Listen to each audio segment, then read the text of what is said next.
Good evening, I'm Lorrie Mare and welcome to Monday's Talkback. And welcome to my guest, Timothy Good, author of the book Alien Liaison, The Ultimate Secret, and a firm believer in the existence of extraterrestrial life. In space today, NASA engineers are still trying to establish contact with the billion-dollar Mars Observer probe. If the probe doesn't fire its rockets, it may miss Mars altogether and hurtle off into space. Add that to malfunctions on the space shuttle and the virtually crippled Hubble telescope, and it becomes clear that mankind has a long way to go when it comes to space exploration. But many people believe that we're not the only ones reaching to the stars. They claim there's substantial evidence to prove that there is alien life, and they've visited the Earth.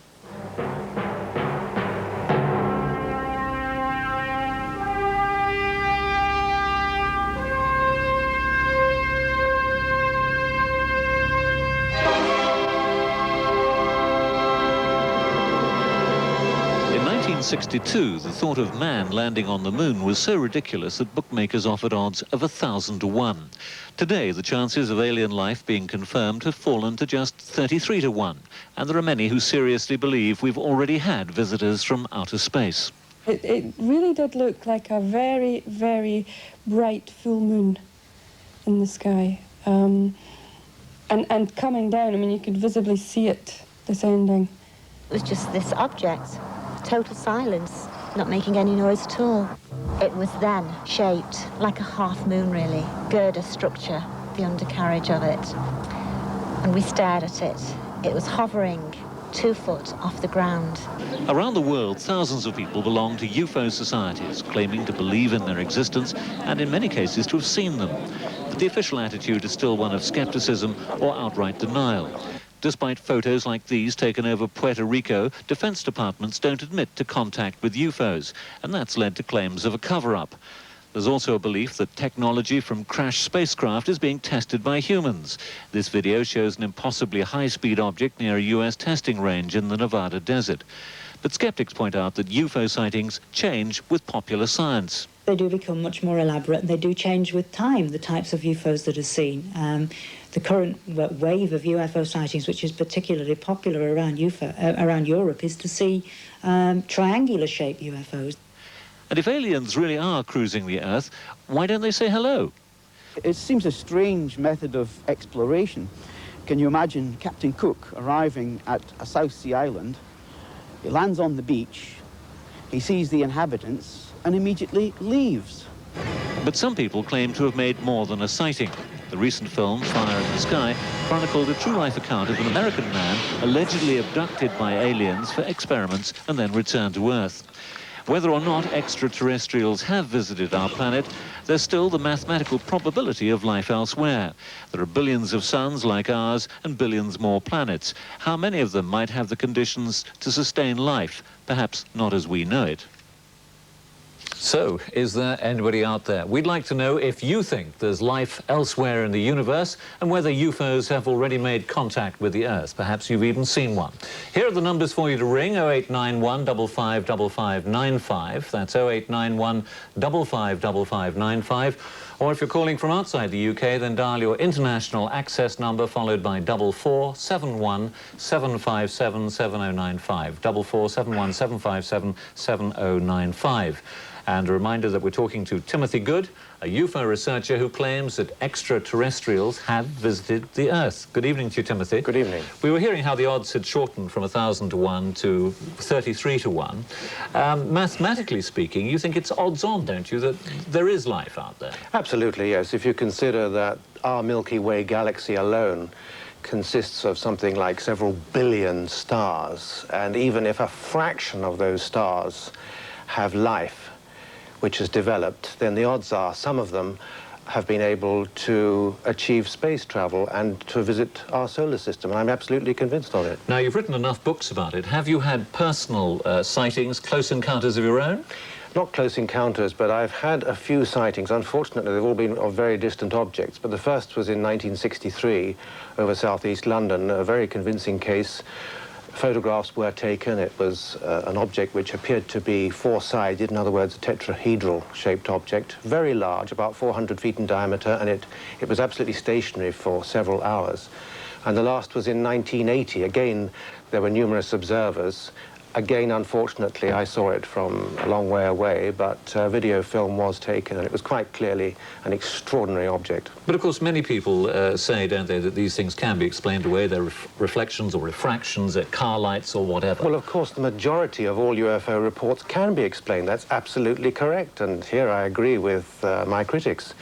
But what can't be explained is the fact that tens of thousands of reports come from highly qualified observers, such as military and civilian pilots. There have now been well over 3,500 sightings by military and civilian pilots. I think we ought to get on to our first sighting. Tony Dodd, who's a retired police officer from Skipton in Yorkshire, is on the line now. Good evening to you, Tony. I believe that you've actually had a sighting. Yes, good evening. Well, I've had a few sightings, but the first and most meaningful was in 1978, when I was a police officer working on night duty, on patrol, in the early hours of the morning in a very rural area. And suddenly, when we were driving around a country road, we were confronted with this huge disc-shaped object hovering in the sky above us. About 100 feet in diameter it was, with a dome on top, with what looked to be portholes around the dome, and 3 large spheres protruding from underneath. And the whole thing was glowing in a sort of a fluorescent white colour.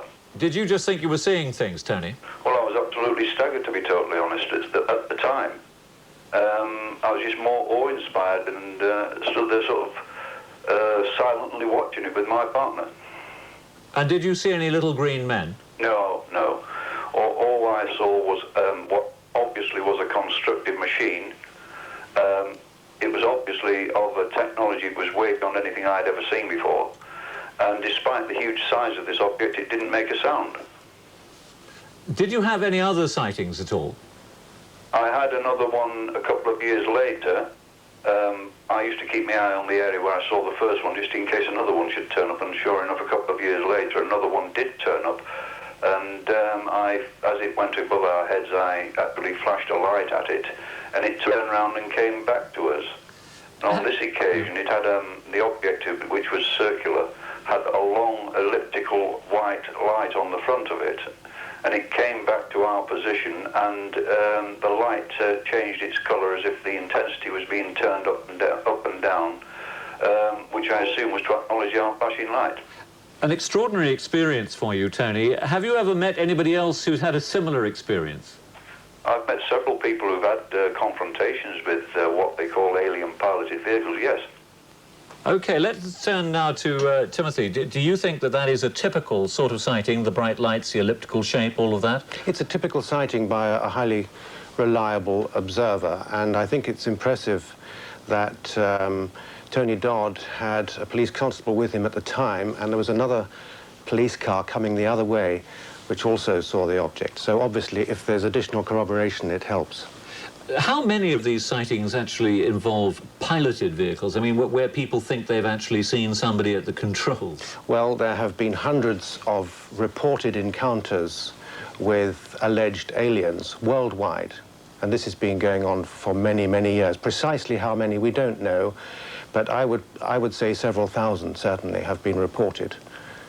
Tony, thank you very much for calling. We'll move on to Mick Roberts now, who's calling from Preston. I believe you're an aircraft engineer, so we ought to take what you have to say with some seriousness. Good evening. Hello, Mr. Roberts. Can you hear us? No? He seems to have been whisked off. Right, let's move on and see if we've got Robert Rudd from Willenhall. Robert Rudd, can you hear us? Yes, I can, yeah. Good evening. Have you had a sighting? The sighting I had was when we was coming from a local town past the level crossings when the crossings was down. There was a car in front of me, and this massive great white light hovered above the crossings. I thought it might have been a reflection from the car behind, but when I looked, there wasn't a car behind. So me and my friend got out of the car, looked at the white light, which there was no sound or noise or anything coming from it, and the chap who was in front of me in the car, he got out, looked at me, looked at the white light, it hovered for about 15 seconds and then just totally disappeared back to where it come from, and that was my experience. Were you frightened? Go ahead. Were you frightened? Very, very nervous, like, but curiosity drove me out the car and I looked. And when I got back, I opened up the brandy, like, I was very nervous. But I do believe if there is aliens out there, which I do believe, this world's too cruel for them to stop here. I think there's too much violence in the world. Did you actually report this sighting? No, I kept it to myself, but me and my friend kept it to ourselves for a long, long while before we talked about it. Why? In case people didn't believe us, that mocked us in any way, shape or form, like. Right, Robert, thank you for calling. Timothy, is that quite a common reaction, that people won't say what they've seen because people think they're bonkers? Absolutely. Fear of ridicule is one of the main reasons why a lot of information hasn't been forthcoming over the years. But officially there is, or you suspect, don't you, from your studies, a lot of work going on recording these sightings by governments and so on. That's very easily provable. I mean, if you look at the American intelligence community, for example, since the late 1940s, agencies such as the Defense Intelligence Agency, FBI, CIA, National Security Agency, Army, Navy, Air Force Intelligence, Atomic Energy Commission and others have been investigating UFO reports, and on their own admission they're still withholding many hundreds of documents at an above top secret level in the interests of national security, having already released tens of thousands of very, very interesting and sometimes exciting reports, official reports. And do you believe that they do actually possess fragments of spacecraft? It is my belief that they actually have acquired at least one extraterrestrial vehicle, and they have been actively researching these for many years. Right, well, I think we've got Mick Roberts now back from Preston, the aircraft engineer we were talking about. Good evening to you, Mick. Hiya. Can you tell us what you saw? Yeah, well, about a few weeks ago, on a perfectly clear night, myself and girlfriend witnessed a very bright light. Now, this object was much brighter than a star or even an aircraft landing lights, for example. Now, the object was, I'd say, 5 to 10 miles away and was stationary for about 5 to 10 minutes. Now, after this time, it became much dimmer and began to rise vertically in the sky and began to jump from one point to another. Now, it did this instantaneously, and during this time, I saw two other aircraft which seemed interested, if you will, in this object, as in that they circled round it. Now, the next day I received a phone call from a friend who saw the object, this time from a different location in Preston. Now, this friend was fairly excited about what he saw, and he described it as a solid object that was made up of many different coloured lights, including more than 6 white lights, which were arranged in a straight line and flashed with a strobe effect. Now, he said that the object descended to treetop level, and it appeared to jump, as I've described, from one point to another in an erratic fashion. Now, Mick, you are an aircraft engineer, aren't you? That's right. Could this have been some sort of experimental aircraft? Not that I'm aware of. There is no way, there is nothing that I've ever seen that can jump from one point in the sky to another. I mean, really, it defies physics on a fundamental level, really. OK, Mick, thank you very much. Let's find out from Timothy how good a sighting or how typical a sighting you think that is. I think it's very typical. I find it quite impressive. At first, when the gentleman was talking, I thought maybe laser lights, disco shows, we get an awful lot of UFO sightings caused by those. But then when he said that a friend had seen the thing and it appeared to be a more solid device, then I changed my mind. I think I am more impressed now. Right, well, let's move on to Jenny Randles, who's calling us from Manchester. And now, Jenny, I believe you're Director of Investigations for something called the BUFORA. Could you tell us what that is? Yes, the British UFO Research Association is the oldest and the largest UFO research group in Britain. And how many sightings are you getting now? We receive on average about 500 or 600 cases a year. They come from a variety of sources, places like Jodrell Bank, who channel witnesses through, and the Ministry of Defence too are quite cooperative now, and that they exchange data with us on a regular basis. Do they get a lot of sightings? Yeah, about the same number as ourselves, but theirs come, of course, through different channels, via airports and radar bases and things like that. So as Tim was saying, they tend to come from official observers, whereas ours come from the ordinary man and woman in the street, and they're the same kind of sightings. The same thing is being seen all over the world, in fact. What is your own personal view about these sightings? Is there a perfectly ordinary, natural, physical explanation, or is it visitors from outer space? Well, I think actually, probably there's a middle ground to some extent which we should put forward. It's certainly true that we would estimate something like 90 to 95%, and it's as high as that, of all the sightings that we investigate, we do find conventional explanations for. Now, of the remainder, it's almost certain, I think, that the majority of those represent natural phenomena which science hasn't caught up with. I mean, we tend to think that we've discovered everything about the universe that there is to discover, and of course we have. There's going to be things that we find out about over the next decade or century that we'll be teaching our children in school 100 years from now, which at this point in time we know nothing about. And that's what UFOs are. They're just things in the sky which we don't have an answer for. I don't rule out the possibility that some of them, a very few of them, might represent alien craft like Tim is talking about. But I think, in fact, the evidence for that is much weaker than he alleges.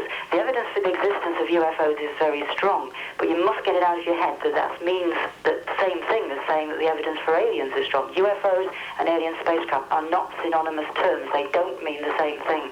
Tim, would you go along with that? To a certain extent, I do, yes. But what are we dealing with if you get reports by military pilots of huge craft which cause interference with weapon systems, with communication systems?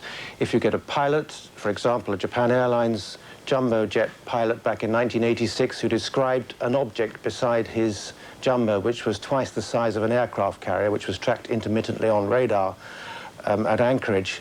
What are we dealing with? I mean, the devices appear to be intelligently controlled. In many cases, they're described as perfectly solid. I've spoken to people who've touched them, who've been that close to them. If they're not extraterrestrial, they're certainly foreign to our technology, at least. Jenny, if we still have you on the line, I mean, why can't there be a link between aliens as such and these sightings? I mean, it would seem to correlate, wouldn't it? If there are lots of sightings, then there might well be somebody flying these things. Oh, absolutely. I'm not saying that they cannot be, don't get me wrong. I accept the possibility that that may be true, but what I'm cautioning against is making the presumption. You see, Tim is talking about sightings where absolutely extraordinary things are being seen, but absolutely extraordinary things don't necessarily equate with technological phenomena. I mean, we have this temptation to use terms like devices, object, craft, and so on, when in actual fact what we're talking about are phenomena. And there are things, for instance, if you're flying in an aircraft and something like a sundog, which is an optical reflection, appears by your side, it might look as if it's tailing the aircraft, and you could very easily think that it's actually keeping tabs on you and it's doing what you're doing, and therefore it must be intelligently controlled. But in fact, it's a natural phenomenon, just obeying physical laws. And we have to be careful not to read too much into these things. There are amazing things happening. There is important evidence in the UFO phenomenon, but we have to take it one step at a time before we jump to the conclusion that they have to be aliens. In the end, that may well be the case, but I don't think we've reached the stage where we have to accept that yet. And Jenny, how much of it do you think is purely in the mind? Well, obviously, the phenomenon itself is being filtered through the mind of the witness, which is significant because we never have a UFO to study. We only have the observations made by the witnesses, and there's a heavy filtering process that goes on, conditioned by people's beliefs, by the kind of media attention to the subject, by the way in which our perception systems work. For instance, we have lots of very useful sightings where things like satellites re-enter the atmosphere, as they do from time to time, and thousands of people see the same thing at the same time, and we know exactly what it is that they've observed, and we can compare the reports that they make, thinking of course that they've seen a UFO, with what we know was actually there, and we can tell then that they don't see what is in the sky. They see something heavily filtered by the idea that what they've seen is an alien spacecraft. Jenny, fascinating. Thank you very much for calling. We're moving on now to Omar Fowler, who's ringing from Derbyshire. I believe that, Mr. Fowler, you had a sighting while you were in Turkey on holiday. Yes, that's right. At 4 o'clock in the morning on the 25th of May, my wife and I were travelling with a coachload of passengers on our way to Dalaman Airport from Marmaris. We were passing through a mountainous region of Turkey. Everyone else in the coach was asleep and the light had been turned out. And we saw what my wife thought first of all was an illuminated dome of a mosque in a nearby mountaintop. I watched it for several minutes, and the two beams of fluorescent green light coming from this object and then it started to move through the mountain tops, and it was possible to see small lights on the side of the object. And we watched it for several minutes as the coach bounced along through the darkness, and it definitely wasn't an aircraft. I thought at first it was an aircraft on its way to Delaman Airport, but I'd been in the Fleet Air Arm for 7 years. I've been working at the Empire Test Pilot School at Farnborough for 3 years, so I'm pretty sure I know what an aircraft looks like. So what do you now think it was, Omar? Do you think do you say to yourself it was simply an unidentified flying object? You have no idea what it was, but it certainly wasn't an aircraft, or do you think it genuinely was a visitor from outer space? Well, I can't say it was a visitor from outer space, but I think I'm right in assuring you that aircraft don't fly around through mountain tops, especially at night. I've been interested in UFOs for quite a number of years, and I'm sure Timothy will recollect the Mr. Batu case, who was an old guy of 77 years who was night fishing near Aldershot on the Basingstoke Canal one night. 1 o'clock in the morning, a bright light came down out of the sky, disappeared behind some trees. His dog started to growl, and 2 small figures came towards him. These figures beckoned him to follow them. He was a bit of an old cusset, so-and-so, and he thought, what have I got to lose at 77 years of age? He followed these 2 beings round the corner. There was a large dish-shaped craft settled on the ground. He was asked to go in, invited to go in. He went in, and a voice said to him, stand under the yellow light, and some sort of scanning light went over him. He wasn't in very good physical health. And then a voice said to him, you are too old and infirm for our purpose, you may go. And he left the craft. It's a fascinating story, Omar. Let's just find out what Timothy makes of that one. Well, in fact, I published a story in my first book some years ago. I have to say I did meet the witness on many occasions, and I found him thoroughly convincing, however outrageous the story may seem. Right, thank you, Omar, for calling. We're moving on now to Betty Jackson, who's ringing in from Birmingham. What was your experience, Betty? Hello, Betty. Hello. Yes. Hello. What did you see? Hello, Tim. Hello. Good evening to you. I am one of your everyday people in the street. I am just an ordinary working lady, a nurse by profession. I am trained to observe. And my story is, and I'm only going to tell you what I saw. I have no explanation. I have never studied UFOs. I am open-minded. I have not read about them. So I will only tell you what I saw, if I may. It all happened in March 1991. It was 20 to 1 in the morning. I had been studying at home. I was aware suddenly of a very unusual noise. It was a droning noise, rather penetrating. I went into my bedroom to look through the window, and I saw this object in the sky. I grabbed my camera and went outside to see if I could take a photograph. It was cigar-shaped as I say, in shape. It had 18 windows. I did stand and count them. I was very aware. I was not afraid. I felt there was nothing to be afraid of. There were these portholes, these windows, whatever you want to call them, in varying lights, white and amber. Did the photos come out, Betty? I'm sorry? Did the photos come out? No, they did not. The photographs before that I had taken came out. I took 3 photographs which I hoped would come out, and they were blank. There was not even a number on the negative. Betty, that's a fascinating story. Timothy, it's interesting, she said she didn't feel afraid because a lot of people assume, don't they, that somehow they're going to be menacing and not benign. Well, I think possibly some of them are menacing, but certainly numerous witnesses have reported not being frightened. Right, let's move on to John Kirby from Devon now. Tell us what you saw, John. I was in a plane in America flying from New York to the south, somewhere over Georgia. There was a thundercloud to the side of the plane, and a long, it looked like a vapor trail from a burned-out jet engine.